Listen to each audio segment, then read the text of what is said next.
Welcome to the Sharing the Heart of the Matter podcast.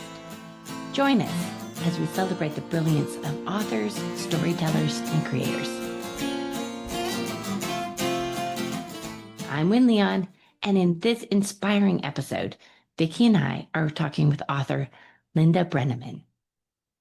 Linda has written a great family story, the Pulitzer Saga. She tells us about the offhand comment that revealed the secret that her dad was Jewish. At the time she heard it, she was 27 years old and didn't delve deeper into that history until almost 30 years later. But when the Israeli government awarded her mom the Righteous Among Nations honor in 2006, the highest honor for non-Jews, Linda knew she had to find out more. Linda reveals how researching and writing this history of 8 generations of her family has helped her to resolve the family secrets of her childhood and find forgiveness for her father. This is a great book with the true story of how Linda discovered 300 years of Hungarian Jewish ancestors after being raised Catholic in Buffalo, New York. Join us for a fascinating episode featuring a fantastic author writing about family, history, and secrets. We know you'll love it.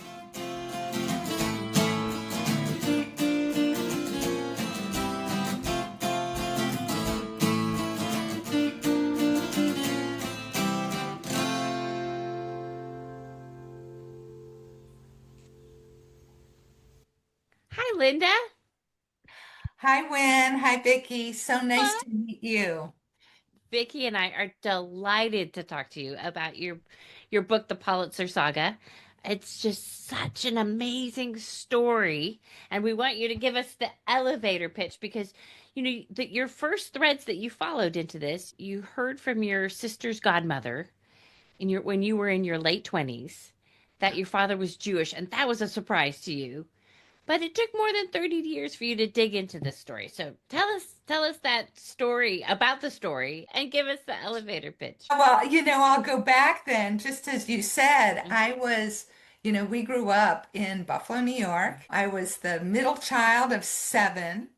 Man. And, I thought we were just a normal family. I knew my parents were Hungarian.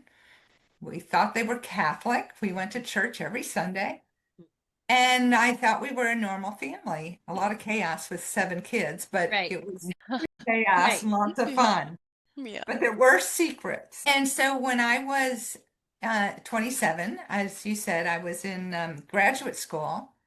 Mm. My sister at the time was a doctor and she was going to a medical meeting in Montreal and she stayed with her godmother. Now her godmother's family went back generations with my family. So they knew each other in Hungary they were best friends. So my sister asked her godmother what she thought was an innocent question. She's asked, "What was my great grandmother Margit like?" And she replied, like all Jewish women, she was kind and wonderful, but ruled the roost. Yeah. My sister, I think she was sort of shocked into silence. She was like, "What, Jewish?" And her godmother sort of said, "Oops, I thought you knew." So Mm. that's how we found out. She came back, she told my brother, and when I came home for vacation, my brother, I'll never forget it. I was unpacking and my brother comes into the room and says, "I have a secret." And Not we're anymore. Jewish. Dad's Jewish.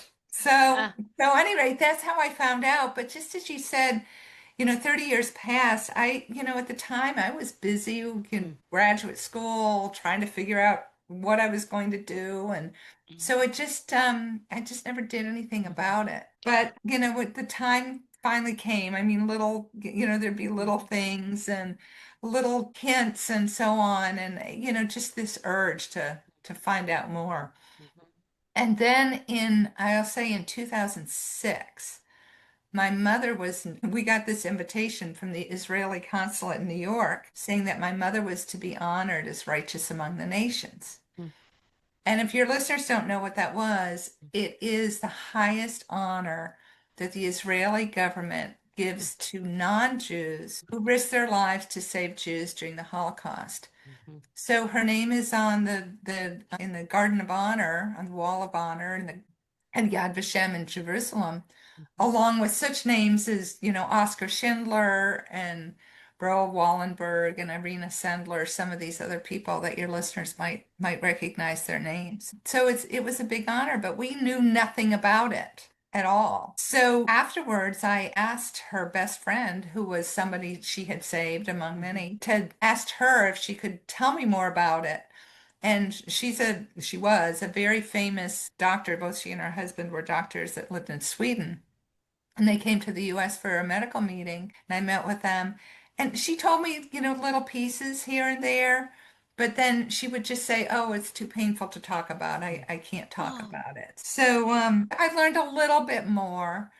Because And at the then, time in 2006, when your mom received that honor, she yeah, had early stages of dementia. it wasn't early. It was she had Mm, Alzheimer's. And right. so You couldn't go to her as the source. no, no. And when I first found out, way back when I was 27, when I first found out, I went to her and I asked her, I said, "Is it true?"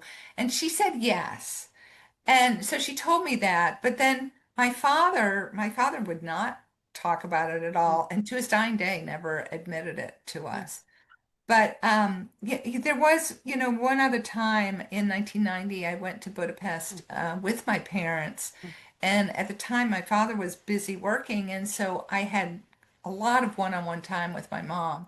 And I asked her a lot of questions. I just peppered her with questions. mm, And, I found out later she answered some, but not all. She would leave out a lot of things. right. But she did say at that time, she told me, and she told me a couple of stories, and she said, "Well, I hid some people."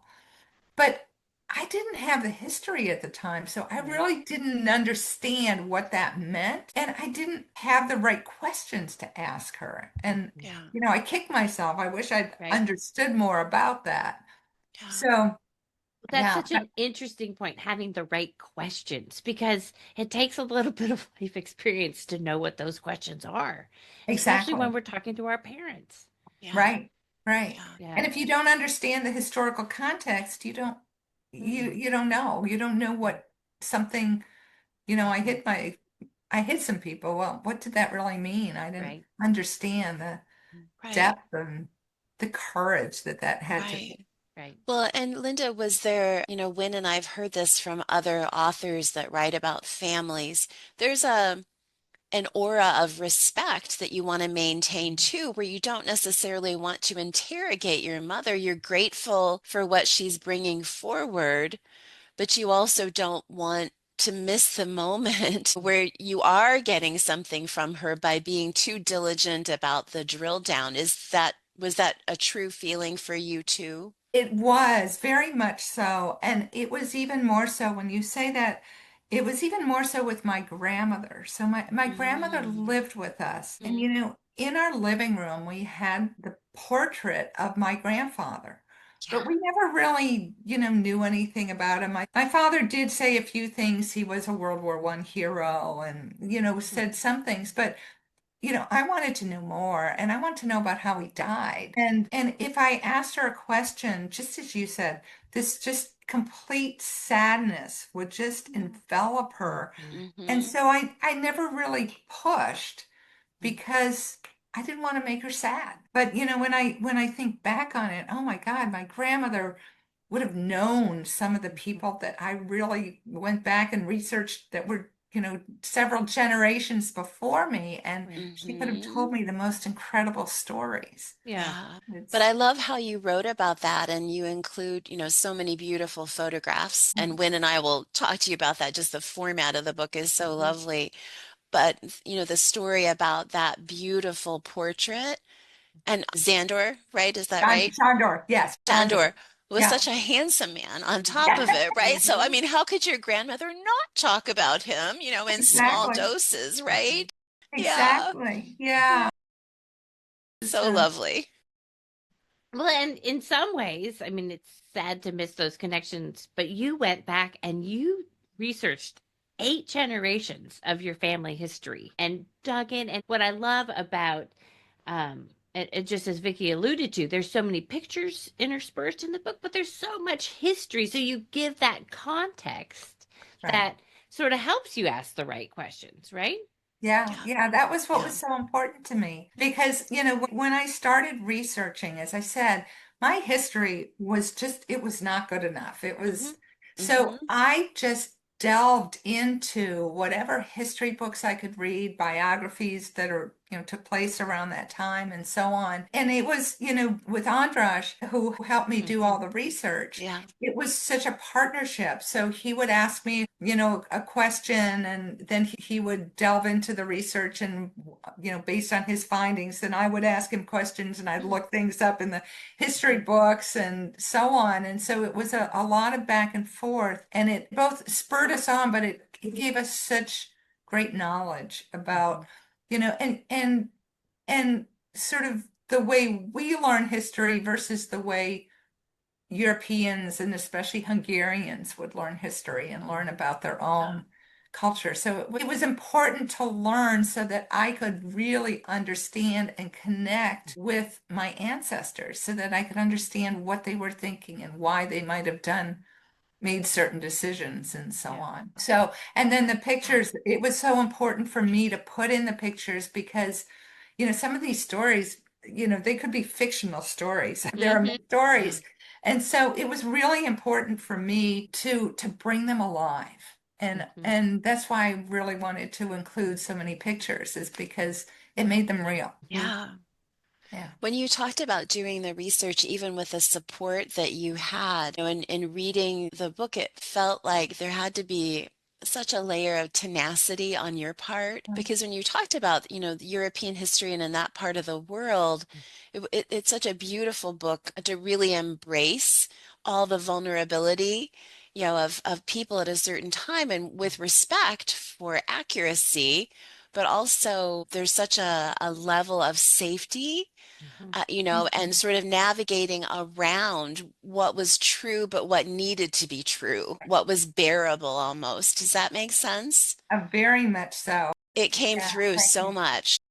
Thank you. I really appreciate that. Thank you so much. Yeah, no, And lovely. when you talk about being truthful, that was the one thing that was so important to Andras. And it really it made Yeah. such a difference. And it was difficult because when you're going back into history, there was the Austro-Hungarian Empire, and there was Latin was actually their official language, but then there was German and Hungarian, and then all the other, you know, ethnic languages. So then when you started to talk about people, they didn't even on official documents, they didn't necessarily pay attention to spelling.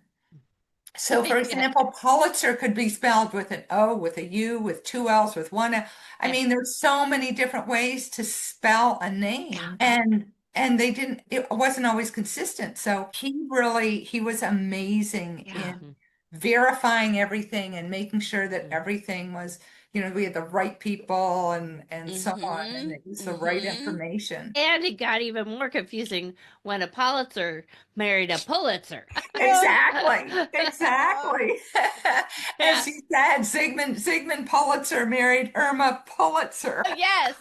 And Irma's Yeah. Pulitzer's father was the start of a newspaper. Do I have that story right? No, her cousin Cousin was the Joseph Pulitzer Pulitzer. that Got we it. know of today as the Pulitzer Prize. Yeah. Yeah. But I think Yeah. because of all of that, one of the things that I'm sure you didn't intend, but as I was reading, I was thinking this is such a good reminder to people, increasingly people are interested in their genealogical, sort of background. And it's a reminder to not look at a closed door or, a blind alley, whatever euphemism you want to use, and be dissuaded, to keep at it because you had so many situations that you needed to kind of hunker down and get through, even with the support that you had to stay Absolutely. on the trail. Absolutely. And Yeah, sometimes you think it's a dead end, and then you just, something will happen and it'll just open up. So, yeah, yeah, you're absolutely right.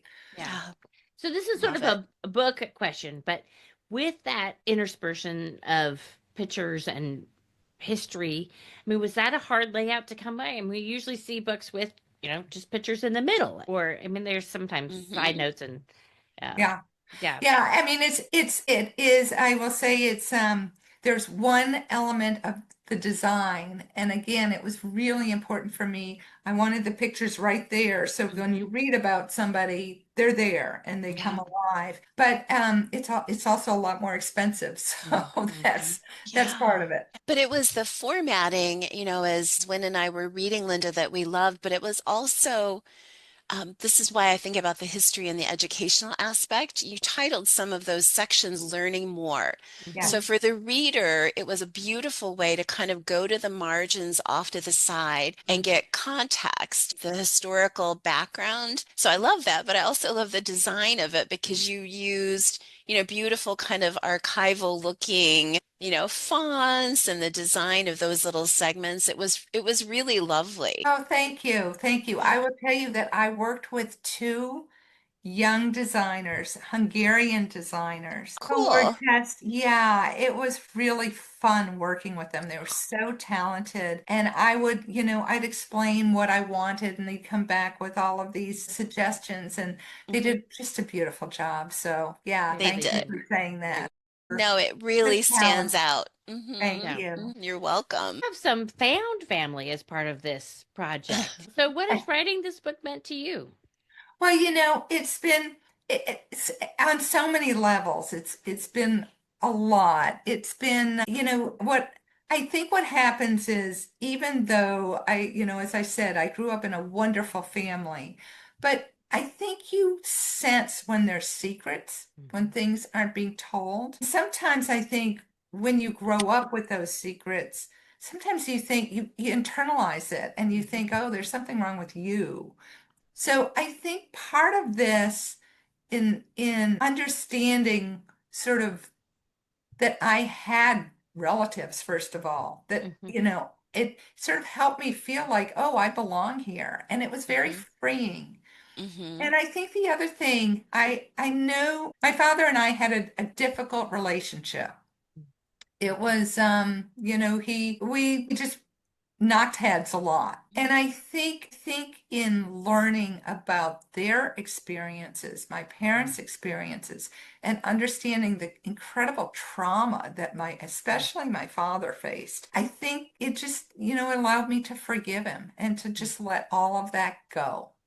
And so Yeah. it's very freeing for me Yeah. personally. Yeah. But then also, just as you said, I also met, I met a cousin. I met Sigmund Pulitzer's great great grandson, who's a cousin, and that has been just a lovely relationship. And met other cousins, another cousin in Budapest who I never knew I had. And then as I've done some book talks and so on throughout, I've had Pulitzers get in touch with me, Oh, and we're sort of exploring whether we're related. We're not sure, but most Pulitzers probably came from the same town in Pulitz.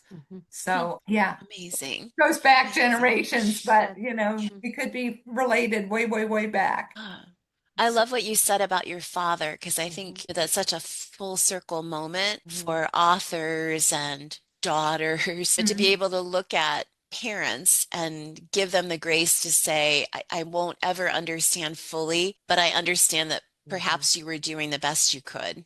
Uh, yeah, like you said, it's a very liberating thing, and it's a right. reason to write. Wynne and I often say that, it's an unexpected, glorious outcome Yeah. because you probably didn't go into this trying to get to that as a destination. Oh, and I have to tell you, I mean, when I found out, I'll never forget when Andras first uncovered this document that said that my father had served in a Nazi labor camp.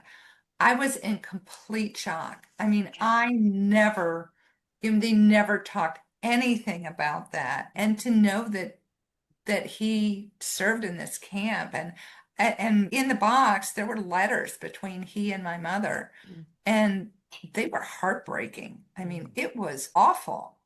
So yeah, to just even discover that was I realized that the trauma that he had experienced. For even yeah, well, I don't want to say too much, but even the siege of Budapest that Mhm. they survived. Well, Yeah. yeah, so yeah, because Budapest stayed out of the war fairly late. The Germans didn't come in until 44. But when they came in, it was so intense.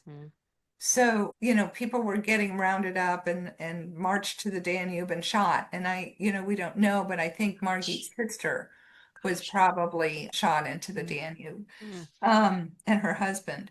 But, so they came in late, but it was so intense. And that's when, my father was conscripted into the Nazi labor camp. And, his family, I mean, there were probably over 30 family members who died, in various, some in concentration camps, some shot into the Danube, some in forced marches and things of that nature. And some, there was one that when I found in the box, there was a book with a family tree and family names. And, there was like one who my grandmother wrote, she committed suicide because she couldn't, her husband was taken. And so, the tragedy and it was just unbelievable. And for them to face that was really, I don't think we can really understand the trauma, the depths that they went through.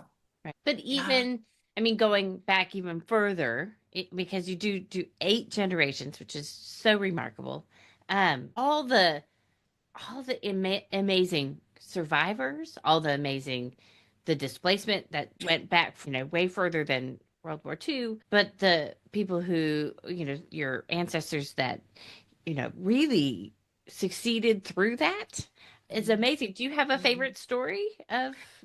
People ask me that, and I don't, because each and every one of them are so amazing. Just as you said, with every generation, each of them face these cataclysmic events. Mart's getting murdered by the Napoleon soldiers. On and on and on, and the Hungarian Revolution, and World War I, and then the Red Terror and the White Terror, and all of that. The amount of war is just incredible. But just as you said, I think with each of them, the fact that they not only survived, but they came out, one being incredibly compassionate and generous, and always believed in serving humanity. So they were always about helping those that were less fortunate and doing what they could to make things better. Was Moritz the one who buried all of his assets that they never could find? That was an incredible story. Yeah. He was the famous doctor. He was a really well-known, well-respected doctor. But when the soldiers came, they often ransacked homes and moved into homes, and he had hidden his valuables, and unfortunately they tortured him and murdered him for it. So incredible. Sad. There are 2 things that you included, Linda, that touch on a lot of what you and Wynne are talking about. And one was the last line in the intro. If you don't mind, I'll read it to you, because there's a poignancy about maybe not having a favorite story, but looking at kind of the gestalt of all of this because it's so powerful. But you wrote on page 10, we're separated by space and time, but hearts joined, we are family. I really felt like you took all those generations and you just collapsed the timeline. You brought them all so close that I can see where it would be hard to pick a favorite, right? Yeah. But that really touched me. And then in the epilogue, you wrote, bringing their stories to light allowed me to honor their memories and to experience the true meaning of the Jewish expression of condolence, which I love. May their memory be for a blessing. Yes.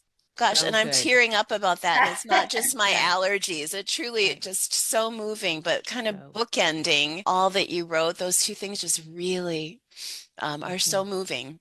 Thank you. Thank you. And truly, I mean, that's, as I said, that's why I really had to write the book. I needed to connect with them, to find a way to be with them. And that's why I wrote the book. Well, it's such a great book of intergenerational healing, of the ancestry search, of uncovering family secrets. I mean, anybody who is, and I think this is just about everybody who is trying to understand where they came from. This is such a great example of how to do it. Oh, thank you. I Thank think you. I appreciate that. the Pulitzer Saga, we recommend it to everyone. Thank you so much. Thanks for Thank spending you. time with us, Linda. Oh, thank you. Thank you.